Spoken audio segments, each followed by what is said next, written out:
Isang mapagpalang araw sa ating lahat at isang magandang araw na pagbati. Ang naranasan natin dito kay Facebook ay sobra-sobra. 4 na araw o 5 araw yata tayo hindi makapasok sa ating content monetization tools kasi may gagawin tayo.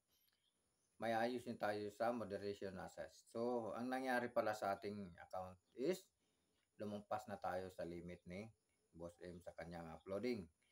So, kailangan natin muna itong linisin at ayusin. So, sa dami-dami ng tinanong-tanong sa pagtanong-tanong natin sa Mita AI at support team, sa dami ng suggestion na binigay sa atin, isa po ang nahanap natin na at naging effective. So sundan lang po ang video ito at tapusin at siguradong may matututunan tayo dito pag nakarating tayo doon sa problema na hindi natin ma-access yung ating content monetization tools. Naglo-loading lang siya na puti, purong puti.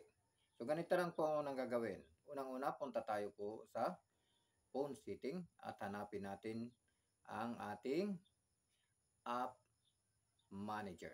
Si app manager na andyan po lahat nakalist ng mga application na nasa ating cellphone. So, una nating hahanapin dyan is app update. So, app update, titingnan natin kung meron tayong kailangan i-update sa lalong-lalo na sa Facebook. At kapag wala, balik po tayo doon sa app list. So, pagkadating natin sa app list, scroll up lang po natin yan at hanapin natin si Facebook. So, nandun na si Facebook, nakita natin si Facebook. Hanapin natin si Clear Cache or Storage and Cache. So, una natin talaga hanapin dyan is the Storage and Cache. Pagka nahanap natin si Storage and Cache, i-click po natin yan at papasok tayo doon sa kanyang storage. So, dalawang option po dyan.